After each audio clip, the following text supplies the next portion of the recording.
नमस्कार केमन आছেন सबाई तनु रान्नाघरे नतून एक भिडियोर साथे सकलके स्वागत जानाई। आज आमी देखाबो जापानिज फ्रेंच फ्राई। এই রেসিপিটা ভীষণ ভাইরাল আর চারিদিকে দেখতে পাচ্ছি, যার জন্য আমিও কেন ট্রাই করব না তাই হয়।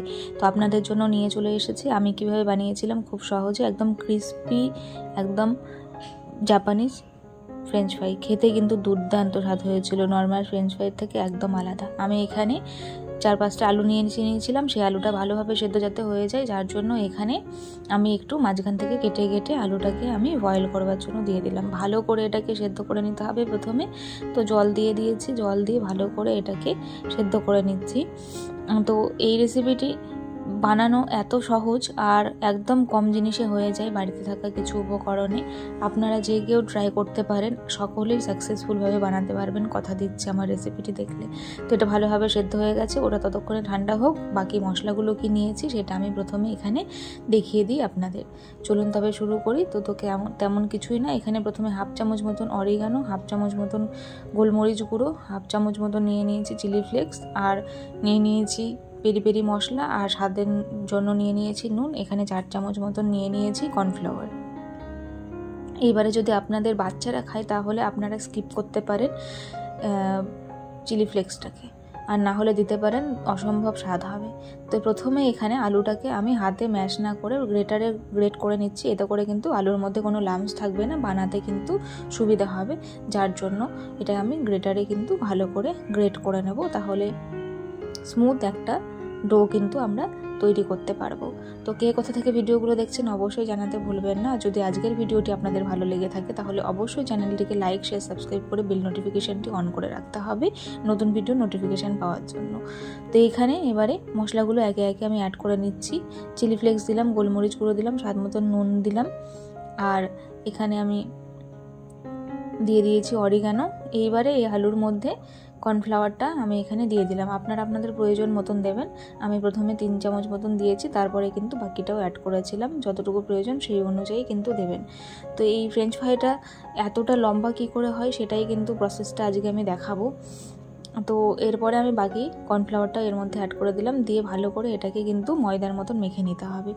এতটা করে মাখতে হবে যে একদম ময়দা যেমন আমরা মাখি সেই রকম। তো প্রথমে আমি এখানে একটা প্লেটে হালকা করে কর্নফ্লাওয়ার ছড়িয়ে নিয়ে এইভাবে লম্বা করে একটু ঠিক রেখে, মোটা রেখে এটাকে এইভাবে স্প্রেড করে দিলাম। আপনারা চাইলে এটাকে কোনোভাবে রোল করে বা রুটির মতন বেলে তারপরেও কিন্তু করতে পারেন। তো এইভাবে আমি এবারে কাট লাগিয়ে দেবো। শুরু করে এইভাবে লম্বা করে ছুরিতে আমরা কেটে নেব, একটু মোটা মোটা রেখে। এটা কিন্তু কোনো সমস্যা হবে না, পরে গিয়ে কিন্তু রাউন্ড শেপ নিয়ে নেবে তেলের মধ্যে দিলে। এইভাবে সবগুলোকে একই রকমভাবে কেটে নেব ফ্রেঞ্চ ফ্রাইয়ের আকারে। এরকম বড় বড় করে লম্বা করে কিন্তু কেটে নিয়েছি। তো এইভাবে দেখুন সবগুলো আমি করে নেব। প্রথমে করে নেবার পরে এটাকে কিন্তু তেলে ভাজলেই এটা রেডি হয়ে যাবে। কতটা সহজ বলুন তো এই রেসিপিটা ট্রাই করা। সন্ধ্যেবেলা স্ন্যাক্সে যদি এটা থাকে, বাচ্চা থেকে বড় সকলেই এত ভালোবেসে খাবে, আর বিশেষ করে বাচ্চাদের জন্য তো এটা বানিয়ে দিলে ভীষণই খুশি হবে।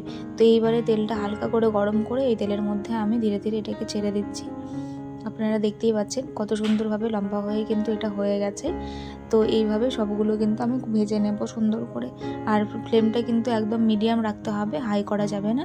আর যখন তেলের ওপর এটা ভেসে উঠবে তখন কিন্তু ফুলতে শুরু করবে, সেই পর্যায়ে কিন্তু ধীরে ধীরে আপনাদের নাড়াচাড়া করে দিতে হবে। প্রথমে কিন্তু একদমই হাত লাগাবেন না, এতে করে ভেঙে যেতে পারে। তো দেখুন আমি বলেছিলাম যেমন তেলে দেওয়ার পরে কিন্তু শেপটা অন্যরকম হয়ে যাবে, চৌকো থাকবে না, গোল হয়ে যাবে। তো এরকমভাবে কিন্তু লালচে করে সবগুলোকে আমি ভেজে নিচ্ছি। এগুলো কিন্তু ব্যাচে ব্যাচে ভাজতে হবে, তাড়াহুড়ো করে ভাজতে গেলে হবে না। তো এটা আমার হয়ে গেছে। তো সেকেন্ড ব্যাচেও আমি একই রকম করে ভেজে নিয়েছি সবগুলোকে। এইবারে কিন্তু এইটাকে তুলে নেব। তো দেখুন বেশ খানিকটা কিন্তু হয়ে গেছে, 4-5টা আলু দিয়ে খুব সুন্দর করে। কতটা বড় বড় হয়েছে বলুন তো, বাচ্চাদের বানিয়ে দিলে খুব খুশি হবে এটা দেখে। তো আপনারাও বাড়িতে বানিয়ে অবশ্যই ট্রাই করবেন আর জানাতে ভুলবেন না। আর কেমন লাগলো অবশ্যই কিন্তু বলতে ভুলবেন না। এরপরে পেরি পেরি মশলা দিয়ে আমি এটাকে ফাইনালি কিন্তু সার্ভ করে দেবো খাবারের জন্য। পেরি পেরি মশলাটা দেবেন, অসম্ভব সুন্দর একটা স্বাদ হয়, যার জন্য মশলাটা আমি এখানে ভালো করে মাখিয়ে দিয়ে দিলাম। আর সাথে অবশ্যই টমেটো সস ছাড়া ফ্রেঞ্চ ফ্রাই তো অসম্পূর্ণ আমার মনে। আপনাদের কেমন লাগে অবশ্যই কিন্তু জানাতে ভুলবেন না। তো এইভাবে আমি সার্ভ করে নিয়েছি। আজ তবে আসি, দেখা হবে নতুন একটি ভিডিওর সাথে নতুন আর একদিন। ধন্যবাদ।